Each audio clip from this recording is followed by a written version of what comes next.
It's two dudes with attitudes, a wrestling podcast with Ryan Enjoys Wrestling and MWO. And this is our AEW edition where we're going to talk all things Collision and Dynamite and do our LVD and MVD of the week. AEW is cooking on all cylinders. Ryan, are you excited? We did a prediction show. You can check that out. It's already been up. We did it live. What do you think, Ryan? Are you excited for this? Are you excited to talk some AEW? Dynamite was exciting, kind of. It was a good episode. It was a odd week in AEW. A lot of shock and awe, but I think AEW is cooking on all cylinders right now. They're telling stories. They're got some good matches going. Grand Slam Australia, I think, is going to be a good event. I'm excited about the week in AEW, and I'm excited to talk about it. So let's do it, man. Let's get it going. Play our boy. Let's hear that music. Two dudes with attitudes, let's go. It's the two dudes and our attitudes ruthless, aggressively speaking, so let's do this. We're Ryan and Denton, they here to get your attention. A 5-star broadcast shit, start to the ending. Whether it's the E or it's all E. The two dudes with the attitudes that bring the heat. Get the point, yeah, it's on, time to lock in. Listen to the podcast where they get it poppin'.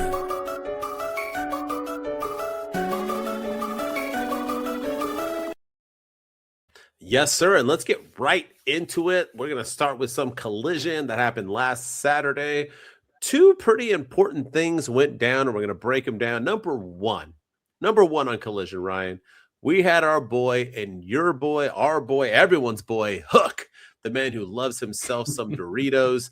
And he has officially announced himself as the new leader of the Opps. That's right. A crew that only has him and Shibata in it because Royce Keys has gone to WWE, wherever he is now, and Samoa Joe was supposedly injured. That's why he's out of the title picture. So Hook is the new champion. What say you? Is this stupid, or is this finally the moment that Hook gets a time to shine and be somebody in AEW? Because I've always said he is amazing. He has a bright future. He could be the future if he went to NXT, not in AEW. What say you? Is this anything, or is this something that's just going to get forgotten next week? I think it's stupid, and I think it's going to get forgotten next week. I think it was kind of a throwaway line where, Hook is trying to get a personality. He's trying to show that maybe because he also said he was the greatest second generation wrestler of all time just a few weeks ago. I feel like he's just throwing stuff against the wall to see what sticks, and he's trying to get as much heel heat as he can. And I don't know if people are buying it. I don't know. To me, it was just kind of a throwaway, stupid line. And was it funny? Sure. Did I take it seriously? No. But is Samoa Joe going to be kicking Hook out of the Opps when he comes back? No, I don't think. I think it was just more like he's not here. I'm the leader now. And then we look around and we realize you're the only one in the group. So it was just more of a throwaway line and kind of a stupid line. But I do agree that Hook could be a star in AEW. I don't know why they just can't figure out a good way to use him. Yeah, sucks too, especially with Taz being there, his father. Like, you would think he would have some kind of leverage of booking him properly. I mean, he was a pretty humongous star in ECW. Yeah. Anything, why not, right? He doesn't have to get physical, just be the mouthpiece. But yeah, we'll see what happens. The other segment that went on, the brand new TNT champion, Tommaso Ciampa, defeated Roderick Strong and Claudio Castagnoli. And I'm assuming Ciampa's not losing this belt anytime soon. He just won it in a banger against Mark Briscoe. Yeah. This guy's the future of AEW. He is the new TNT champion. He just beat Claudio Roderick Strong. That's a huge match to win. Fletcher comes out, challenges him, not later. He wants Dynamite right now. I don't know why Fletcher would want that. You want to lose before you get to your hometown of Grand Slam. But what say you? What do you think about this match and Ciampa getting that big win? Yeah, I mean, he's going to hold the title forever. Say that with a straight face. Yeah. 100%. He's going to hold it forever. He's going to be the greatest TNT champion of all time. Kyle Fletcher doesn't know what he stepped into. So yeah, we don't even need to talk about it. This was it was a good match. It was fun. It was good. But yeah, Kyle Fletcher, he ain't winning that belt. Not at all. This was the start of Ciampa's legacy as the greatest TNT champion of all time, on top of being a future Hall of Famer in AEW. So let's get into some Dynamite, where Kyle Fletcher defeated Ciampa for the TNT title. Am I reading that right? Wait a minute. Kyle Fletcher defeats Ciampa. Oh, shit. All right. Well, that was all right. Well, Ciampa had a good 11 days. That's a good run. That's about as long as it takes for the girl from the ring to get you after she calls you on the phone. This is awkward. All right. Well, yeah. Well, I mean, at least Kyle Fletcher Ciampa will probably have a rematch at Grand Slam. Wait a minute. No, Mark Briscoe came out, says he wants Game 7 ladder match at. All right. Well, I guess maybe Ciampa will team up with Johnny Gargano or something. I don't know. What say you? Kyle Fletcher defeats Ciampa. I mean, is it that big of a deal? Are we having fun here, or is it a big deal? What say you? I think we're just having some fun. I don't have a problem. Okay. I didn't like that he lost. I will say that. I thought it was a weird decision for him to lose the TNT Championship so soon. He named the belt Sylvie. Like, I was like, okay. He's clearly gonna have this. Like, he had Goldie for a long time. He's gonna have Sylvie for a long time. At least a month, right? Yeah, you're not gonna name your title and then drop it 12 days later. So I did not like him losing the belt. With that being said, I am gonna see how this plays out, because I remember a lot of people. He won the TNT title. People were like, "Who cares about the TNT title? That's the third or fourth best title in AEW. Tommaso Ciampa deserves it number 2. It's supposed to be, yeah, but the way it's been, when you drop it every 12 days, it becomes the number 3 or the number 4. And Mark Briscoe's the champ, yeah. Yeah. So if this leads to Tommaso Ciampa immediately getting into the world title picture, I have zero problem with it. If this leads to Tommaso Ciampa getting into a match with Jon Moxley or Takeshita for the Continental Championship, then obviously they see a bright future for him. If this leads to him being relegated to Ring of Honor on a weekly basis and we never see him on Dynamite, then yeah, this was a shitty decision. So, I don't like that he lost. I feel like it was too soon for him to take a loss, but I am going to see where it goes and where it plays out and what comes of the loss. Does he continue this feud with Kyle Fletcher? Does he move on to bigger and better things in AEW? Does he go after MJF? Does he get added into the world title hunt? I don't know. But I'm going to see where it goes before I make any rash decisions. I don't know if any of those things are going to happen. All I know is that Ciampa was a pawn. And I was super excited for Ciampa winning because I love him. Too. Greatest NXT champion of all time. The end, not even close. Got disrespected in WWE. Won the title instantly in AEW. And I thought, hey, that's what I'm talking about. And he loses it. And he was a pawn. Here's why. Collision's ratings have been in the dumps. They lost the TNA, for crying out loud, both weeks of TNA's first 2 weeks of ratings. That says a lot when you're losing to TNA, which is just starting and so on. They needed ratings. They were going up against the Rumble. They were not going up against, but they were the same day, went after the Rumble. They needed a spike. How do you get that spike? Shocking the world and having Ciampa winning on his first match, first try, becoming the new TNT title champion. That's why they did it. They got what they needed. The ratings were great for that Collision. Ciampa sold. And then you have him go back to Kyle Fletcher, the guy who can't make money and doesn't sell worth shit. I think Kyle Fletcher's fun. I don't get him, but I love him. I think he's great. I just don't see him as a future anything. I don't know why AEW hardcore fans do. That guy couldn't sell a fucking shoe. But nonetheless, that's who they want him to be champion. I'm all for it. Keep booking him. Let's see if I can, convince myself otherwise. And he does start doing big and better things. But yeah, I think that's just what it was, honestly. Ciampa was just a pawn, man. He was there to get the ratings up and transitional up. I mean, because we could have just had Briscoe and Fletcher wrestle at Grand Slam without Ciampa being involved. So that's my only reason. I can't see any other reason. It wouldn't make any other sense for it to happen. It just doesn't. That's the only way. The only other thing I see too is they needed Kyle Fletcher on the card for Australia. He's in there, and so they put the hometown guy on a title and give him a championship and see what they do. But yeah, I do agree. But also, if it's not broken, don't fix it, right? Like your ratings, you popped a really good rating for that episode of Collision. Your Dynamite rating just last week when he was TNT champion, it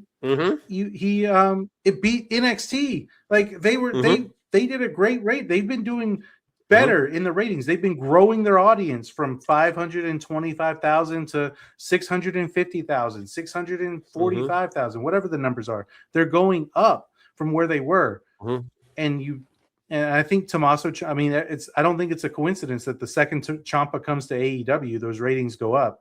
And now you take the belt off of him in a really odd move. I'm curious to see what the ratings are this week on Dynamite and what they will be next week when he's not champion. Yeah, well, that wasn't the only surprise, Ryan. So put what did they say? Hold on to your butts, as they say in Jurassic Park. Hold on to your butts. Hold on to your butts. Great movie, by the way. Didn't say the magic word. But Kris Statlander, the person who shockingly defeated Tony Storm, people were kind of like, okay, let's see how it goes. Who started cooking, looking better, wrestling better, getting a groove, wrestled one Thekla, somebody that only 75% of AEW fans know who even she is, defeated Kris Statlander for the women's championship. She had a gigantic ceremony afterwards where she won the belt, and then her faction came in and beat up people, and we all forgot she even won the belt because then it became a brawl. What say you? What'd you think about Thekla winning and the way that they kind of made her an afterthought by winning? I mean, if you have somebody who's not a big name, shouldn't she have a big moment? Why would you have her posse come in and beat up Statlander and then have another crew come in and babes and they all just wrestle each other instead of just having her moment? I didn't get it. It's kind of a miss in my eyes. I love the fact that the women main evented. So they hardly ever main event Dynamites. So shout out to them for that. Fantastic job. Great match, but really odd booking decision. Really odd moment for AEW to have Statlander was doing great things. Statlander was probably doing her best work in AEW. She beat Mercedes Moné as well. And now she's just, another girl on the roster. And, is Thekla really her? I don't know. We'll see. But no. I didn't like this move. I actually think this move, I know we made fun of it, but I think this move was worse than Ciampa losing the TNT title because Ciampa can at least he's proven that he's the guy. He's proven that he can be that guy. And I think he'll bounce back from this. I don't see how Kris Statlander comes back from this, and B, how I don't see Thekla having a really good championship reign. I don't, and it's unfortunate. So one of the key things that I took away from this whole week of Thekla is that I think they proved that Chris Jericho is about to come back to WWE or come back to AEW in a shocking moment, because I don't know if you saw, but Thekla showed up on the Talk is Jericho podcast and did an interview with Chris Jericho where she was talking about how she's always wanted to come to AEW. She doesn't want to go to WWE. She wants to be able to do her own thing and build her own character in AEW. And Chris Jericho was glazing Tony Khan. Like, I think it just proved, like, after months of avoiding AEW topics, after months of not talking about AEW on his show, calling TNA the number 2 wrestling product, all this other stuff. Now all of a sudden he's gassing up Tony Khan on an interview and interviewing Thekla, and she happens to win the title the very next day. Jericho's coming back to AEW. It's a matter of when, not if. That's what I took out of this whole match. Wow. All right, everyone, take a screenshot and remember this moment. Can I just say really quick, I love AEW. I love the wrestlers in AEW. I am so sick of hearing AEW wrestlers who could never get into WWE claim that that's the reason why, because they want freedom. And MJF said it too. I'm sorry, MJF. I love you. I loved your interview on Chris Van Fleet. You were not going to go to the WWE when you first got signed. Nobody was taking you. You're what did you act like? And now, if MJF didn't go to WWE, Ryan, because he knew he'd be a small fish in a big pond. He was going to really amount to nothing. Stop with this whole, I never want to go to WWE. That's like people playing for I don't know, the freaking New Jersey Nets saying they don't want to go play for the Lakers or the Knicks or I don't want to go play for the Lakers. Fuck that. I want to play on the Milwaukee Bucks. This is where I win. Shut the up. Shut up. No, the WWE is the main stage. Like, let's stop it. Yeah. They don't want you. Don't say you did. Oh, I have freedom. Like, Tony Khan doesn't write shit. Like, he just goes in and goes, all right, everybody, what do you want to say and do? All right, you can have it. You can have it. You can get a cuckoo clock. We act like Tony Khan's a puppet. The dude's writing scripts and telling you guys what to do. Shut up. Stop with this. Like, I didn't go to WWE for freedom. I'm so Thekla. Who the fuck are you? Who are you? And that's not me dogging Thekla. She's fantastic. No. Great. You can do the Bray Wyatt. The WWE wanted you. They were begging for it. You didn't go there for your. Shut up. Stop. That's like ESPN signing us. Hey, ESPN. Hey, two dudes. You guys want to do a podcast on ESPN? No. Thank you. We're good with where we are. We want to be. Shut up. We have freedom here. Yeah. Shut up. Shut up. I'll let you do whatever you want, man. Yeah. I'm going to start saying that. I'm going to start saying how happy I am that we're not an ESPN podcast or any other big place because we get freedom and get to say what we want. Shut up. With that said, let's move on. All right. What else happened? Sorry, that was my rant. I'm just so sick of hearing people in AEW talk about how they don't want to go to WWE for free. Like you're like Triple H was like, please, Thekla, please. Here's a check with nothing on it. You just blank check, fill it up. We want you so bad. But I also think let's hear it. All right, defend. You are an AEW nut hugger. Let's defend. No. I'm not defending it. I'm not defending it at all. But I'm saying, do you think it's a coincidence that she said that? She always wanted to be at AEW. She didn't want to go to WWE. She wanted to come to AEW because she had the freedom. And then the next day, she wins the AEW Women's Championship. Like, you think Tony Khan had this plan, or do you think he was like, you know what? I really appreciate what you said. You know, you're getting the title tonight, girl. I don't know. I don't know. No, that sounds like she was sucking the tea because she was getting that shot. That's what I can think. See that but too. maybe not. All right, well, let's get into something else that was fun, and that was Swerve Strickland and Kenny Omega. They open up the show. Are they friends? Are they not friends? Well, it seemed like one of those moments where you're like two boys, but you get a little too drunk. Maybe you both dated the same girl, and all of a sudden you start talking and yapping, and it comes into blows. That's exactly what happened to Swerve Strickland and Kenny Omega, and I love it. If you're not going to have Swerve Strickland and Kenny Omega for a title, then have them fight each other. They are your top two out of your top five biggest pro wrestlers in your company. Have them brawl. Have them go at it. They're obviously not wrestling at the next one, but hey, Revolution, sign me up, bro. All day, every day. Apparently, this match is happening next week on Dynamite. So, that's right. They're wrestling on Dynamite. I forgot. You're well. So it's going to be on. Yeah. So it's like that kind of sucks. It's great.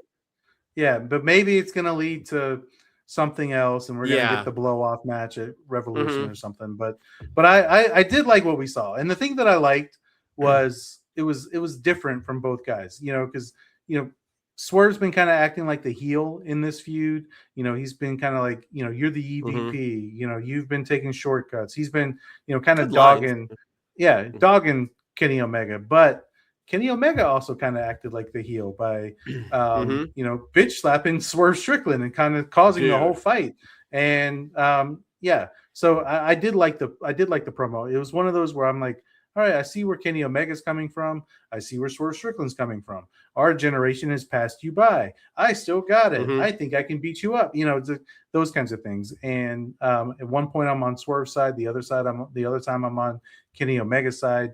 I didn't know who to cheer for. I didn't know who to boo. And that's when you know it's a good feud, because I was captivated by it. They did a good job of luring me in, and I'm excited to see where this goes. And I have no doubt that Swerve Strickland and Kenny Omega are going to tear the house down on Dynamite and at Revolution and any other time that they fight. And I can't wait for it.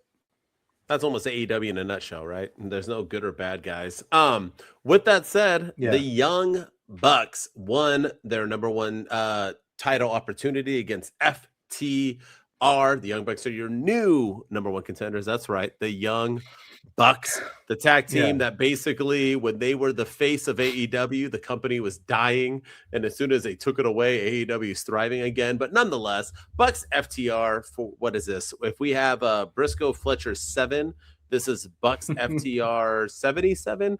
I don't know what it is, but nonetheless, I'm for it. I mean, the Bucks are good guys. FTR is bad guys. FTR is probably the best, not probably. They are the best tag team in pro wrestling today. Why not have him go against the Young Bucks? I'm good with it. What say you? And Private Party return. So there you go. Yeah, that was my. Young Bucks and FTR, good stuff. I don't really care about that. I'm excited about the match. I think it's going to be fine. I don't have a problem with it like everybody else does. You brought back Private Party, and you debuted the Rascals just to have them lose to the Young Bucks. To the Young Bucks. I've been preaching and I've been praising the AEW tag division, and I think the Rascals coming in with Wes Lee and Zachary Wentz, like kind of coming in, and they add some credibility and depth to the tag division. And then you brought back Private Party, who last beat the Young Bucks, and they took the title. Like they were tag team champions the last time we saw them. They're an AEW original tag team, and then you have the Guns, and you have Cope and Cage, and you have FTR. Like the tag division in AEW is thriving, but let's go ahead and bring back the Rascals and Private Party on a random episode of Dynamite just to have them lose to the Young Bucks. That was the problem I had. I don't have a problem with Bucks FTR. I get it. I get that that's where they're going. I just didn't like that they brought back not one, but two tag teams just to have them lose. I respect that. Here's the thing. I'm just going to say it like this and we'll move on. You ready? You can take the EVPs out of the Young Bucks, but you can't take the Young Bucks out of the EVP, my man. That's just how it works. Yeah. The Young Bucks want to do it. They're going to do it. It is what it is. Hate them or love them. Yeah. They have the final say. I think they outrule Tony Khan. So I do hope that somehow, some way this leads to Cope and Cage coming back, because we got to get them back, and we got to get the conclusion to them and FTR. That's the only saving grace in all of this. But they got to win, right? So FTR needs to have the titles long enough. Although I guess 11 days is so maybe they have a championship. So. Yeah. Who knows? Yeah, 12 days is fine. 11 days, who cares? 7 days. Anyway, all right. There's our AEW Week in Review. It was a good week nonetheless. I'm loving. I mean, I've always loved AEW, but I'm loving what they're cooking right now, building stories. Great shit. And with that said, we're going to do our favorite segment of the week. The segment we do every week, and that's LVD and MVD as well. Don't forget to tune in to our prediction show. If you have not checked it out, it's up already. Maybe when you're watching this, it's already happened, but still check it out to see if we were right or wrong. But LVD of the week doesn't mean we hate or love you. It means you're the least or best booked of the week. Ryan, you're up first. Who's your LVD of the week? I'm going to go with the man that lost the TNT Championship, Tommaso Ciampa, after 11 days. And I think this might be a two dudes first, where he was my MVD last week, and he follows up with an LVD performance this week, the following week. Maybe we'll check the archives on that. But yeah, I'm pretty sure that it is. But Tommaso Ciampa, as great as he is and as fantastic as he's been, and I still think he has a bright future ahead of him in AEW. I don't know why they made that decision of having him win the TNT title just to have him lose it to Kyle Fletcher, just so we can get Kyle Fletcher versus Mark Briscoe at Grand Slam. So I don't hate Tommaso Ciampa. I think he's been a great addition to AEW, and I think he'll continue to be a great addition to AEW. I just didn't like this booking decision. Great match, fantastic showing from him against Kyle Fletcher. I mean, these guys tore the house down, but he was my least favorite booked wrestler of this week. I agree, and it saddens me to say it, but Ciampa's also my LVD. I mean, you're going to have a title reign for 11 days and lose it to Kyle Fletcher. Who else are we going to pick? Very, very sad. I'm not over here saying it's the end of him, because I do not think it is. I think he's going to do bigger and better things. I know he will. He has to. He's like I said, when you compare him and why am I forgetting it? Adam Cole. I mean, they're the same. I mean, Adam Cole was not a bigger star than Ciampa was in NXT. So he had a bigger faction, but he wasn't a bigger star. So if Adam Cole can do it, because he was booked right, he just kept getting injured. It is what it is. I think Tony Khan will book Ciampa right as well. So I still have faith. So yeah, but he's still my LVD this week. Yeah, for sure. He won't be for long. No, hopefully not. All right, let's end on a high note. The MVD. Who do you got? Are we going to go 2 for 2? Let's see. I'm going with the new AEW Women's Champion. I'm going with Thekla. I know that she won. I think. I mean, you beat we talked about Tommaso Ciampa losing his title after 11 days.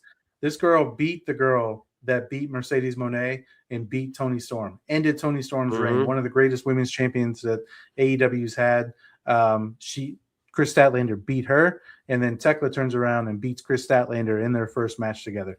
Now, all the stuff that happened afterwards with the brawl and her looking like an afterthought, that didn't do her any favors. But she is the champion now, and you can't take that away from her until 12 days from now when it turns out that you can. But right now, she's my MVD this week because she beat the girl that beat the girls of AEW. That's a good pick. I'm going to go a different way. The other person who shocked the system, and that is one Kyle Fletcher. The dude called the shot, said, hey, I want the title shot, and I want it on Dynamite. He got it and won it. Beat Ciampa, who was the hottest AEW star at the moment. Just hot, meaning rising star, won the title in his first match, and then defeats him pretty much like it was nothing. So, yeah, I got to go with Kyle Fletcher. Now he gets the headline, or at least title match himself in a ladder match at his hometown in Australia, or his home country in Australia for Grand Slam. It's got to be Kyle Fletcher, man. Good job, Kyle Fletcher. Yeah, that's a good pick, and can't go wrong there. But I hate that it came at the expense of Tommaso Ciampa. For reals. All right, there it is. That is our AEW weekend review. Like we said, we already have our predictions up, so go check those up for Grand Slam Australia. If by the time you're watching it has not already aired, and if it did, still go back and check it out because see if we were right or wrong. As always, if you like WWE, we do those episodes too, so don't forget to check those out. As always, if you just want to hear me talk, I'm at my_wrestling_opinion on all your social media. And with me, as always, is the man with the degrees. His name is Ryan Enjoys Wrestling. Go follow me on all the social media platforms. I'm trying to post more often, so go follow me over there. We're on X at 2DudesPC, Twitch at 2Dudes_with-attitudes, Instagram 2Dudes-with-attitudes podcast, YouTube 2Dudes with Attitudes, and on TikTok at 2Dudes with Attitudes. So go follow us anywhere you like seeing our shiny, pretty faces. We're there. Go follow us and go show us some love. And then if you're listening to us on Apple and Spotify, we're in the top 10% of all listened to wrestling podcasts. Help us get into that top 5%, the top 1%. The way to do that is by following, subscribing, commenting, liking, and rating and reviewing, all that jazz. That sends messages to the algorithms that you guys like what you hear and you want to hear more of it. And doing so helps us climb up the ranks. So every little bit helps. We appreciate everyone's love and support, but it's time for the 2 Dudes to blow up. It's time for us to take this thing from being unknown to known. And the way to do that is to continue supporting, continue shining, and continue showing us the love that you've done. And we appreciate everyone's love and support as always, but it's time. It's 2026. It's the year of the dudes, baby. 2 Dudes Wolfpack. We out. 2 dudes with attitudes, let's go. It's the 2 dudes and our attitudes ruthless, aggressively speaking, so let's do this. We're riding in Denton, they here to get your attention. The 5-star broadcast shit, start to the ending. Whether it's the E or it's all E. The 2 dudes with the attitudes to bring the heat. Get the point, yeah, it's on.